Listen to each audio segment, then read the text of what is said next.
this is sort of a quintessential problem that you have. I've got a 0.1 molar aqueous solution of acetic acid, and I have the pKa, and I want to know what's the pH. Well, first we got to write out the reaction. I'm just going to instead of writing out the whole chemical formula for acetic acid, I'm just going to write out A. HA is the acid, and then A minus is the conjugate base. So here, the reaction is going to be HA plus H2O goes to A minus plus H3O plus. Great. And what I have the Ka, for this is concentration of A minus over H3O plus divided by the concentration of HA at equilibrium. And that is equal to 10 to the minus 4.74, which is equal to 1.8 times 10 to the minus fifth. When you're dealing with pHs, then the only significant digits are the ones that are after the decimal point. So the 4.74 actually has two significant figures. The 4 at the beginning is just the power. So essentially that is actually up here. That's where that information goes. So there's only two significant digits in the actual, the concentration itself. Okay. So we've got that. And the problem is we've got an equation, but we don't actually know all these values. We need to make an ice table because we know what the initial concentrations are, but we don't know what they are at equilibrium. So ice. We got HA. We've got A minus. We don't worry about water. And we got H plus. All right, so HA, it's a 0.1 molar aqueous solution, so it's 0.1 molar. Initial concentration of conjugate base, none. Initial concentration of H plus, you know, it's in water, so 10 to the minus 7, but probably that's going to be negligible. So we're going to say it's pretty much 0. Good approximation to say that there's essentially no hydronium. I write H plus. I'll use H plus to indicate hydronium as well, so I don't have to write an extra 3 and an O there. So how much does the amount of hydrogen, what's the final, how much does the amount of H plus change? Well, it's going to be plus X. And by stoichiometry, we know that that has to be the same as the amount of conjugate base created. And that's the same as the amount of acid that disappears. So at equilibrium, it's 0.1 minus X.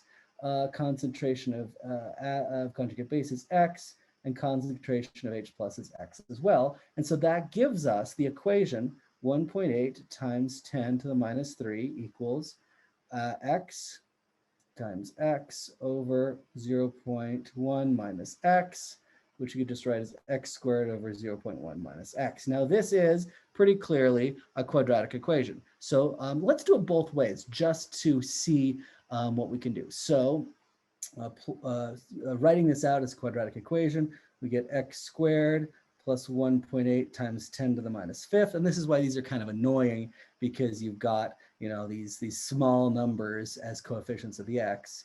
1.8 times 10 to the minus sixth equals 0. That's our quadratic equation.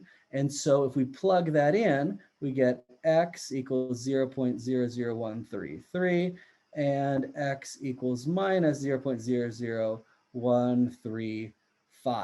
Now, clearly, that is not physical, so we cross that out. So that is our X. Are we done?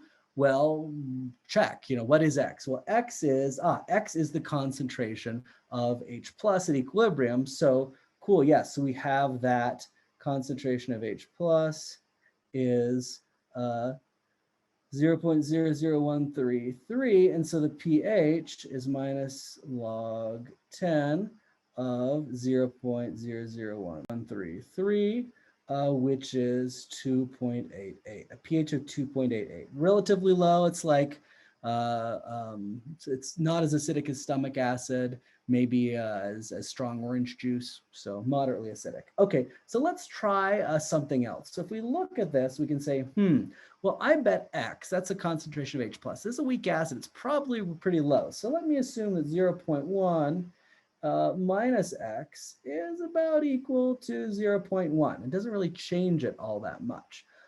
So in that case, then this equation becomes 1.8 times 10 to the minus 5 is equal to x squared over 0.1. And so we get that x squared equals 1.8 times 10 to the minus 6. Now that is a quadratic equation, but it's an easy quadratic equation because b is 0, the coefficient on x is 0. We just take the square root of both sides and we get that x is equal to plus or minus 0.00134. Obviously, only the positive solution is physical in this case because x has to be a concentration. And so the pH here is minus log base 10, 0.00134, which is equal to 2.87. All right, so are these different or the same? Well, it really depends on the sensitivity you need. In most cases, they're only different in the last significant digits. So in most cases, this would be within the experimental error. So you could just say, you know what, it probably doesn't matter. So how different is, so we want to go back and say, well, how true is this approximation? We can see that in the final result, it's about the same. So what is x compared to 0.01? Well, x is 0.0013, and we're seeing if it's small compared to 0.1. Well, this is about 1.3%. So the amount of x is about 1.3% of 0.1. And so therefore, we have, if it's down to about 1.3%, it's only going to make a difference about, 1 or so. So a rule of, what the right rule of thumb is, some people say if it's within 5%, then it's a good rule of thumb. Some say 2. Now, it really depends on the situation, right? You need to decide for your application whether this x is small enough compared to 0.1. So I would say when you make the approximation, you should go back and check and see if it's close enough. In this case, it's within the last significant digit, so it probably doesn't matter.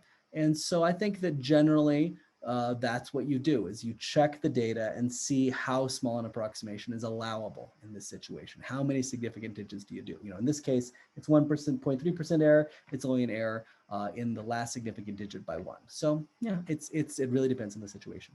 If you want to be safe, always do the quadratic equation, and then you just round at the end, and you've got it.